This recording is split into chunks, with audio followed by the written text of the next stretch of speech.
What's the number one mistake new traders make on Binance? Some people will say it's bad luck, wengine watasema it's timing.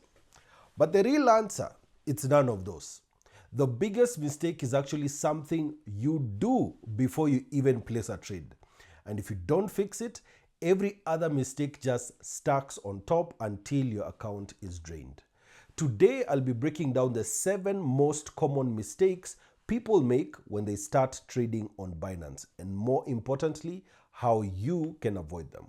So let's start with the first question. Would you ever drive a race car bila kujua how the brakes work? Sounds ridiculous, right? Yet that is exactly what thousands of new traders do every day. They log on to Binance, deposit money, and start clicking buy and sell bila hata kujua the difference between a market order, a limit order, and a stop limit. Now here's the harsh truth. If you don't know how the tools work, the market will take your money.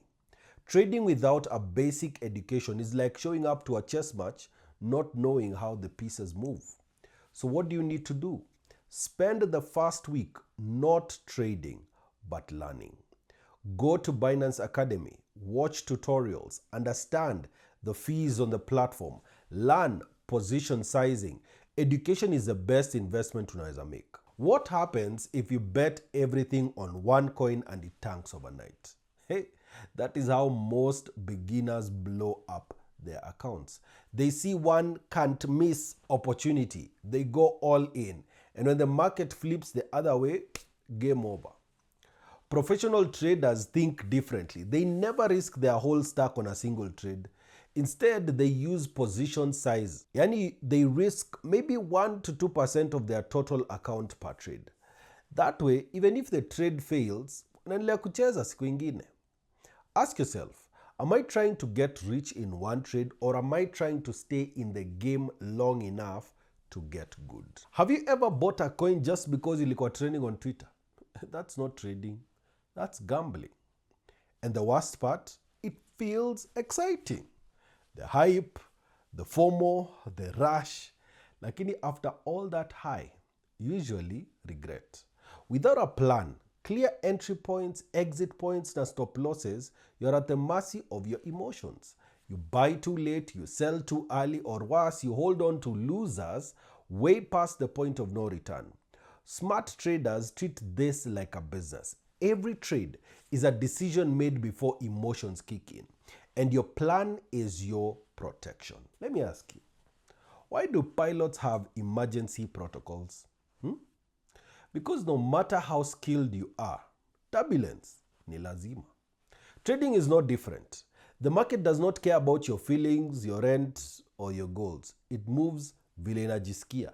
That's why stop losses exist. That's why take profit levels matter. That's why diversification is your shield. But too many beginners, when they ignore these tools, they hold on to losses telling them, nitarudi, or nitauza mawinners early. I'm afraid of losing a little profit. You know, that's not a strategy. That is fear and hope running the show. Real traders let the tools do the work. Wanajua emotions zikianza kushout, tools ndio protection yao. If a 1% move can double your account, what do you think a 1% loss can do? Leverage looks like a cheat code. Oh, I can control 10x, 20x, or even 100x more money than I actually have. That's free money. Sindio? Wrong. It is a trap for the unprepared. Because leverage does not just multiply your wins, it multiplies your losses even faster. A tiny market dip inaweza kufagia account yako in seconds. If you don't fully understand how margin and futures trading work, stay away. Leverage sio tool ya beginner, it's like dynamite. Use it bila trading and you blow your account. Do you really need to trade kila saa ya siku 24/7? Many new traders think more trades equals more money, so they buy, they sell, they chase every little movement. Lakini truth ni simple. Every trade has a cost. Fees huanza kupanda, mental energy ina drain, discipline inakuwa chini. The best traders are not glued to their screens making dozens of trades a day. They are patient. They wait. Wana pick spots zao very carefully. Remember, You don't get paid more for being active. You get paid for being right. What is the point of making money if a hacker can steal it overnight? Too many beginners treat security like an afterthought. Hawashi two-factor authentication, wanatumia passwords weak ati 123456. Wana connect Binance kwa random wifi kwa coffee shop. And then when the account gets hacked, all that hard work, all those gains, zimepotea. Just like that.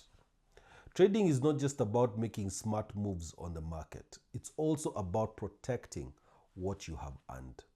Security ni step 1, si step last. Sawa? So, wacha to recap. 7 mistakes ni trading without education. Secondly, risk too much on one trade. Number 3, trade bila plan. Number 4, ni ignore risk management tools. Number 5, ni kutumia leverage vibaya. Number 6, kufanya trades mob ama overtrading. Number 7, ni kufail to secure your account. Hizi vitu ukifanya, unaweza poteza do haraka sana. Now, here's the real question. Which of these mistakes are you making right now? Because kujua tu, awareness, that's step 1. And the good news, every single one of these mistakes ni fixable. Kama uko willing to slow down, learn, and treat trading like a business, then utakuwa sawa. Don't just trade to gamble. Trade to grow. Trade to stay in the game. Trade to win. Please, share this video with someone who is just starting out. Najua they will thank you later.